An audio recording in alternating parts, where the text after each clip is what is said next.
कहानी की शुरुआत में हम सियोल में मौजूद एक मिलिट्री लैब को देखते हैं, जहां एक अमेरिकी अधिकारी अपने साथ काम कर रहे कर्मचारी को लैब में रखी सैकड़ों बोतलों में भरे जहरीले केमिकल को सीधे हान नदी में बहाने के लिए कहता है। कर्मचारी इस फैसले का विरोध करता है और बोलता है, सर ये केमिकल बहुत खतरनाक है और इसे सीधा हान नदी में बहाना सही नहीं होगा। लेकिन अधिकारी उसके बात को नजरअंदाज कर देता है और उसे मजबूरन उस जहरीले केमिकल को हान नदी में बहा दिया जाता है। एक दिन नदी के किनारे घूम रहे लोगों की नजर पानी में हो रही एक अजीब हलचल पर पड़ती है। शुरुआत में किसी को समझ नहीं आता कि आखिर पानी के अंदर क्या है। तभी अचानक नदी की सतह फटती हुई दिखाई देती है और एक विशालकाय डरावना जीव बाहर निकल आता है। कुछ ही सेकंड में पूरा माहौल चीख पुकार से भर जाता है। वह राक्षसी जीव लोगों पर टूट पड़ता है और जो भी उसके रास्ते में आता है उसे कुचलता हुआ आगे बढ़ जाता है। हजारों लोग अपनी जान बचाने के लिए इधर उधर भागने लगते हैं। इसी बीच पार्क में मौजूद कई लोग पास के एक कंटेनर में घुस जाते हैं और घबराकर दरवाजा बंद कर लेते हैं। लेकिन इसी अफरा तफरी के बीच एक महिला बाहर ही रह जाती है। जैसे जैसे वह दैत्य उसकी ओर बढ़ता है उसकी सांसें तेज होने लगती हैं। लेकिन आखिरी क्षण में वह सीढ़ियों से नीचे छलांग लगाकर अपनी जान बचा लेती है। दूसरी तरफ कंटेनर के अंदर फंसे लोग बुरी तरह घबरा चुके होते हैं। उनका दूसरा रास्ता जंजीरों से बंद होता है और वे मदद के लिए चीखते रहते हैं। तभी उस महिला को याद आता है कि उसका बेटा अभी भी अंदर फंसा हुआ है। वह रोते हुए गंगडू से मदद की गुहार लगाती है। गंगडू और एक विदेशी आदमी मिलकर पूरी ताकत से जंजीर तोड़ने की कोशिश करते हैं। कई कोशिशों के बाद आखिरकार दरवाजा खुल जाता है और अंदर फंसे लोगों को बाहर निकाला जाता है। लेकिन वो राक्षस वहीं पर मौजूद होता है। विदेशी आदमी गुस्से में एक बड़ा पत्थर उठाकर उस जीव पर फेंकता है, मगर उस पर इसका कोई असर नहीं पड़ता। इसके बाद गंगडू और कुछ लोग मिलकर एक भारी लोहे का खंभा उठाते हैं और दैत्य पर हमला कर देते हैं। यह बार उसे और ज्यादा खतरनाक बना देता है। अब वह राक्षस पूरी रफ्तार से उनकी तरफ दौड़ लगाता है। गंगडू किसी तरह एक कार के नीचे छिपकर अपनी जान बचा लेता है, लेकिन विदेशी आदमी उसकी चपेट में आ जाता है। लेकिन गंगडू डर के बावजूद भी हार नहीं मानता और दोबारा हिम्मत जुटाकर उस राक्षस पर हमला करता है। इस बार गंगडू राक्षस की पूंछ पर जोरदार हमला करता है। दर्द से तिलमिलाया हुआ वह राक्षस अब सीधे गंगडू को अपना निशाना बना लेता है। गंगडू अपनी बेटी ह्यूनसो का हाथ पकड़कर भीड़ के बीच से भागने लगता है। चारों तरफ सिर्फ चीखें, भगदड़ और मौत का मंजर दिखाई दे रहा होता है। लोग अपनी जान बचाने के लिए एक दूसरे को धक्का देते हुए भाग रहे होते हैं। भागते भागते अचानक गंगडू और उसकी बेटी दोनों जमीन पर गिर जाते हैं। वह तुरंत उठता है और बिना पीछे देखे एक बच्ची का हाथ पकड़कर दौड़ने लगता है। उस समय उसके पास सोचने का मौका नहीं होता। उसके दिमाग में बस एक ही बात चल रही होती है, किसी तरह यहाँ से निकलना है। लेकिन कुछ दूरी तय करने के बाद जब वह पीछे मुड़कर देखता है तो उसके होश उड़ जाते हैं। जिस बच्ची का हाथ उसने पकड़ रखा होता है वह उसकी बेटी ह्यूनसो नहीं होती। घबराकर वह पीछे देखता है और तभी उसकी नजर उस भयानक दृश्य पर पड़ती है। वह राक्षस उसकी बेटी के पीछे खड़ा होता है। ह्यूनसो अपने पिता को देखती है और दर्द से अपने पिता को मदद के लिए पुकार रही होती है। गंगडू अपनी पूरी ताकत से उसकी तरफ भागना चाहता है, लेकिन अब बहुत देर हो चुकी है। वह राक्षस उसकी बेटी ह्यूनसो को अपनी पकड़ में लेकर नदी में लेकर कूद जाता है और नदी के दूसरी तरफ जाकर धीरे धीरे पानी के अंदर गायब हो जाता है। गंगडू ये सब देखकर पूरी तरह से टूट जाता है। उसकी आंखों के सामने से उसकी बेटी को वो राक्षस पानी के अंदर ले जाता है। गंगडू के पिता भी यह सब अपनी आंखों से देखता है, लेकिन वह चाहकर भी कुछ नहीं कर पाता। कुछ ही समय बाद सेना और सरकारी एजेंसियों ने पूरे इलाके को अपने कब्जे में ले लेती हैं। हान नदी के आसपास के इलाकों को सील कर दिया जाता है और किसी को भी वहां आने जाने की अनुमति नहीं होती। रात होते ही मृतकों और लापता लोगों के परिवार एक जगह इकट्ठा होते हैं। हर तरफ रोने की आवाजें होती हैं। गंगडू का परिवार भी वहां मौजूद होता है। सब लोग ह्यूनसो की तस्वीर के सामने बैठकर रो रहे होते हैं। ऐसा लगता है मानो उन्होंने उसे हमेशा के लिए उसे खो दिया हो। लेकिन तभी सरकार एक नई घोषणा करती है। उनका दावा होता है कि उस राक्षस के शरीर में एक जहरीला और घातक वायरस मौजूद है, इसीलिए जो भी लोग हमले के समय वहां पर मौजूद थे उन्हें तुरंत क्वारंटाइन किया जाएगा। सरकारी अधिकारी बिना किसी सवाल जवाब के गंगडू और उसके पूरे परिवार जबरदस्ती हिरासत में ले लेते हैं। लेकिन उसी रात अचानक गंगडू के फोन पर एक कॉल आता है। फोन उठाने पर दूसरी तरफ से ह्यूनसो की एक कमजोर और डरी हुई आवाज सुनाई देती है। ह्यूनसो रोते हुए बताती है कि वह अभी जिंदा है और किसी अंधेरी सुरंग जैसी जगह पर फंसी हुई है। यह सुनकर गंगडू की आंखों में उम्मीद की किरण वापस लौट आती है। लेकिन जब वह यह बात अधिकारियों को बताता है कि उसकी बेटी अभी मरी नहीं है, वह अभी भी जिंदा है, तो कोई उसकी बात पर भरोसा नहीं करता। सभी को लगता है कि वायरस की डर और सदमे की वजह से गंगडू भ्रम का शिकार हो गया है। अब गंगडू समझ जाता है कि अगर उसे अपनी बेटी को बचाना है तो उसे खुद ही कुछ करना होगा। उसी रात गंगडू और उसका परिवार अस्पताल से भागने का योजना बनाते हैं। काफी मुश्किलों के बाद पूरा परिवार उस अस्पताल से भाग जाते हैं। अब पूरा शहर उनकी तलाश में लग जाता है। टीवी चैनलों पर उनकी तस्वीरें दिखाई जाने लगती हैं और पुलिस उन्हें फरार घोषित कर देती है। लेकिन परिवार को इन सब बातों की कोई परवाह नहीं होती, क्योंकि उनके लिए सबसे जरूरी अब ह्यूनसो की जान बचानी होती है। गंगडू के पिता अपनी पूरी जमा पूंजी निकाल लेते हैं और काले बाजार से हथियार, नक्शे और दूसरी जरूरी चीजें खरीदते हैं। फोन पर मिली जानकारी के आधार पर उन्हें अंदाजा होता है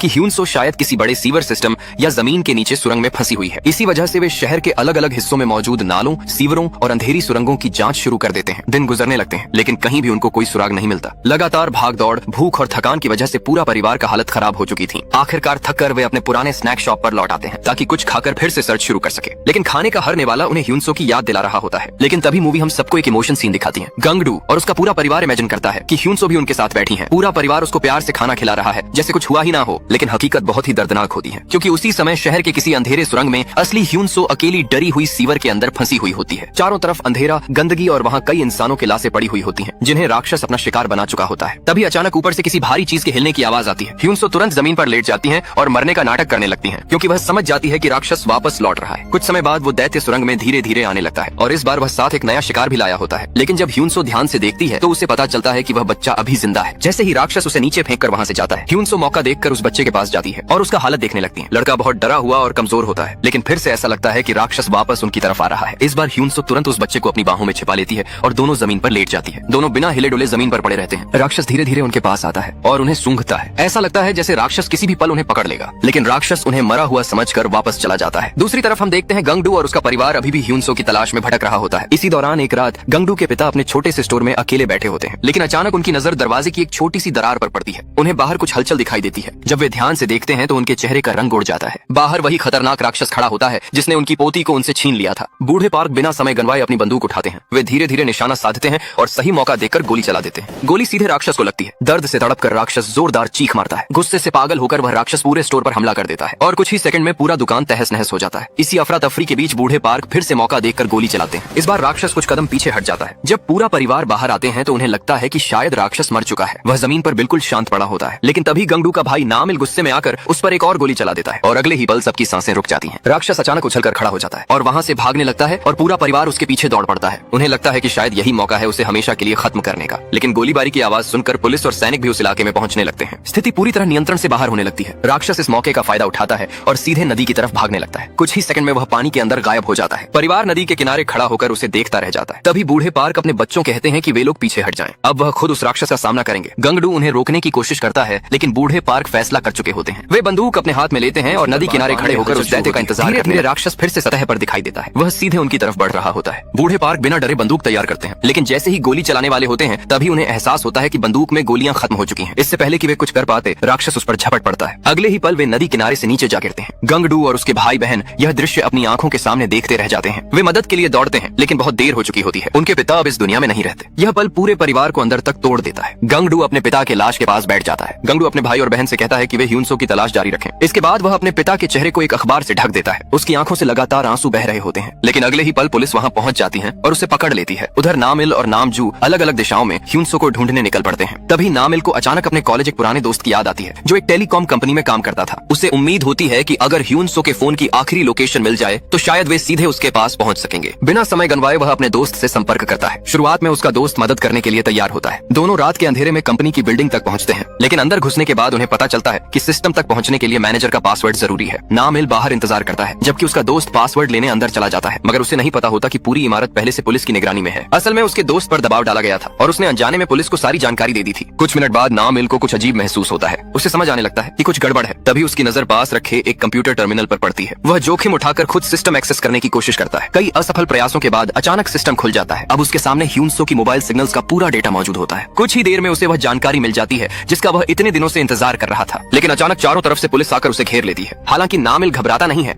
और दिमाग लगाता है। वह तुरंत पास में मौजूद बिजली में शॉर्ट सर्किट कर देता है। अगले ही पल पूरी बिल्डिंग निकलता है। जाते समय उसकी नजर अपने दोस्त पर पड़ती है। दोस्त चुपचाप उसे भागने का इशारा करता है। नामिल किसी तरह पुलिस से बचते हुए एक पुल से नीचे छलांग लगा देता है। पुल से नीचे गिरने की वजह से वह बुरी तरह घायल हो जाता है, लेकिन बेहोश होने से पहले वह ह्यूनसो की लोकेशन अपने भाई और बहन तक पहुंचा देता है। उधर नामजू पूरी रात पुल के नीचे छिपकर बिताती है। अगली सुबह जब उसका फोन चालू होता है तो उसे वही नामिल का भेजा हुआ मैसेज मिलती है जिसमें ह्यूनसो की लोकेशन होती है। अब नामजू को पता चला जाता है कि उसे कहाँ जाना है। वह बिना समय गंवाए तुरंत उस जगह के लिए निकल पड़ती है। कई घंटे सफर करने के बाद वह एक पुराने पुल के पास पहुंचती है, लेकिन जैसे ही वह आगे बढ़ती है अचानक उसके सामने वही राक्षस आ जाता है। इतने करीब से उसे देखकर एक पल के लिए उसका शरीर सुन्न पड़ जाता है। फिर भी वह हिम्मत नहीं हारती। वह तुरंत अपना धनुष निकालकर निशाना लगाने की कोशिश करती है, लेकिन इससे पहले कि वो धनुष चला पाती वह रक्षक बिजली की रफ्तार से उस पर हमला कर देता है। टक्कर इतनी भयानक होती है कि वह पास के एक गहरे और संकरे गड्ढे में जा गिरती है, लेकिन किस्मत से वह गड्ढा इतना संकरा होता है कि विशाल राक्षस उसके अंदर नहीं घुस पाता। नामजू बेहोश हो जाती है, लेकिन उसकी जान बच जाती है। दूसरी तरफ अस्पताल में बंद गंगडू को भी आखिरकार अपनी बेटी की लोकेशन के बारे में पता चल जाता है, लेकिन डॉक्टर अब भी उसकी किसी बात पर विश्वास नहीं करते। वे मान चुके होते हैं कि गंगडू पर वायरस का असर उसके दिमाग तक पहुंच चुका है। यही कारण था कि डॉक्टर उसका ऑपरेशन करने की तैयारी शुरू कर देते हैं, लेकिन किसी तरह गंगडू अस्पताल की एक कर्मचारी को पकड़ लेता है और वहां से निकलकर सीधा ह्यूनसो की लोकेशन की ओर निकल पड़ता है। उधर सीवर के अंदर ह्यूनसो और वह छोटा लड़का लगातार कमजोर होते जा रहे थे। भूख, ठंड और डर उन्हें धीरे धीरे तोड़ रहे थे। ह्यूनसो समझ जाती है कि अब सिर्फ छिपकर जिंदा नहीं रहा जा सकता। अगर उन्हें बचना है तो बाहर निकलने का रास्ता खुद बनाना होगा। वह आसपास पड़े पुराने कपड़े को इकट्ठा करती है और फिर उन्हें आपस में बांधकर एक लंबी रस्सी बनाने लगती है। फिर उसे ऊपर लगे लोहे की ग्रिल तक फेंकने की कोशिश करती है। काफी मेहनत के बाद वह उसे ऊपर लगी लोहे की ग्रिल तक फेंकने में कामयाब हो जाती है, लेकिन मुश्किल अभी खत्म नहीं हुई थी। वह रस्सी अभी भी काफी ऊंचाई पर थी। ह्यूनसो कई बार छलांग लगाती है और उसे पकड़ने की कोशिश करती है, लेकिन हर बार नाकाम रहती है। तभी उसके दिमाग में एक खतरनाक आइडिया आता है। ह्यूनसो कुछ पल तक नीचे सोए हुए राक्षस को देखती रहती है। उसके मन में डर भी था और उम्मीद भी। वह जानती थी कि अगर इस बार कोशिश न की तो शायद उसे दोबारा मौका कभी नहीं मिलेगा, लेकिन उससे पहले उसे यह यकीन करना था कि राक्षस सच में सो रहा है कि नहीं। वह धीरे से जमीन पर पड़ा एक खाली कैन उठाती है और उसकी तरफ फेंक देती है। कैन राक्षस के पास गिरता है और आवाज पूरे सीवर में गूंज जाती है, लेकिन राक्षस कोई रिएक्शन नहीं देता। अब ह्यूनसो को यकीन हो जाता है कि यही सही मौका है। वह उस छोटे लड़के के पास जाती है और उसे छिपे रहने के लिए कहती है। ह्यूनसो उसे भरोसा दिलाती है कि वह बाहर जाकर मदद लेकर वापस जरूर आएगी। लड़का डरी हुई आंखों से उसकी तरफ देखता है और चुपचाप सिर हिला देता है। इसके बाद ह्यूनसो पूरी ताकत से दौड़ना शुरू कर देती है और एक लंबी छलांग लगाकर वह सीधे राक्षस की पीठ पर पैर रखती है और ऊपर लटक रही कपड़ों की रस्सी को पकड़ लेती है। कुछ पल के लिए उसे लगता है कि वह सच में बच जाएगी, लेकिन तभी अचानक राक्षस की लंबी पूंछ बिजली की तरह हरकत करती है और ह्यूनसो को जकड़ लेती है। धीरे धीरे वह उसे वापस नीचे खींचने लगता है। ह्यूनसो अपनी पूरी ताकत से अपने आप को छुड़ाने की कोशिश करती है,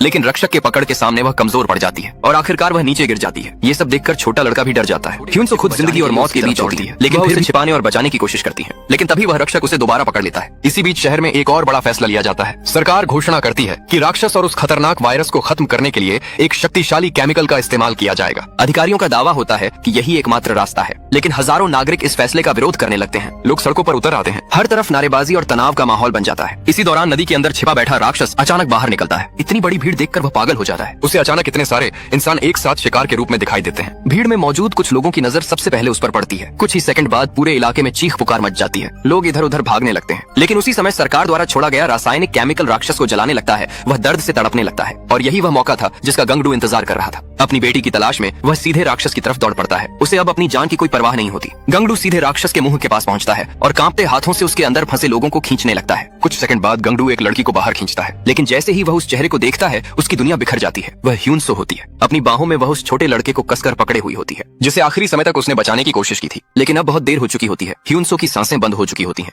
गंगडू अपनी बेटी को सीने से लगाकर फूट फूट कर रोने लगता है। जिस बेटी को बचाने के लिए वह इतने दिनों से लड़ रहा था, आखिरकार वह उसे खो चुका था। तभी उसका भाई नामिल आगे बढ़ता है। उसके हाथ में पेट्रोल से भरी बोतल होती है। वह पूरी ताकत से उसे राक्षस की तरफ फेंकता है, लेकिन राक्षस अभी भी बहुत तेज होता है और वह हमले से बच जाता है। स्थिति लगातार बिगड़ती जा रही होती है। तभी वही होमलेस आदमी सामने आता है जिसने पहले नामिल की मदद की थी। वह बिना किसी डर के ऊंचाई पर चढ़ जाता है। फिर मौका देखकर ऊपर से पूरा पेट्रोल राक्षस के शरीर पर उड़ेल देता है। अब राक्षस का पूरा शरीर पेट्रोल से भीग चुका होता है। नामिल आखिरी पेट्रोल बम उठाता है ताकि उस रक्षक को आग लगा सके, लेकिन तनाव और थकान की वजह से उसके हाथ कांप रहे होते हैं। जैसे ही वह बोतल फेंकने की कोशिश करता है, वह उसके हाथ से छूटकर पीछे गिर जाती है। एक पल के लिए सभी लोगों को लगता है कि सब कुछ खत्म हो गया। वह रक्षक अभी भी जिंदा था। गंगडू की बहन नामजू धीरे धीरे आगे बढ़ती है। वह एक प्रोफेशनल तीरंदाज रह चुकी होती है। वह शांत मन से अपना धनुष उठाती है, फिर एक तीर निकालती है। तीर के सिरे को आग से जलाया जाता है। नामजू धीरे धीरे निशाना साधती है। उसकी नजर सिर्फ राक्षस पर टिकी होती है और फिर वह तीर छोड़ देती है। जलता हुआ तीर हवा को चीरता हुआ सीधे उस राक्षस की ओर बढ़ता है। अगले ही पल वह राक्षस के शरीर में जाकर धंस जाता है। कुछ सेकंड बाद आग तेजी से फैलने लगती है। राक्षस आग की लपटों में घिर जाता है। वह दर्द से भयानक चीखें मारने लगता है। आग से बचने के लिए वह नदी की तरफ भागता है। उसे लगता है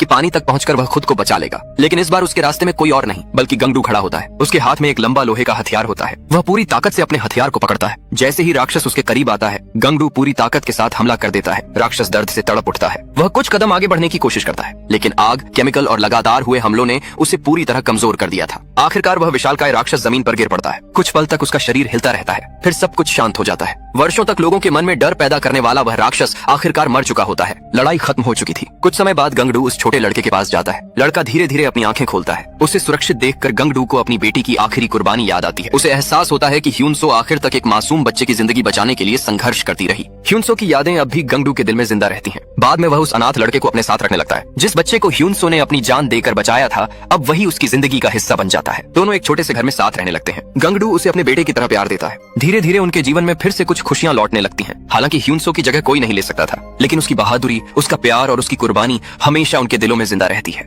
और इसी इमोशनल सीन के साथ इस कहानी का अंत हो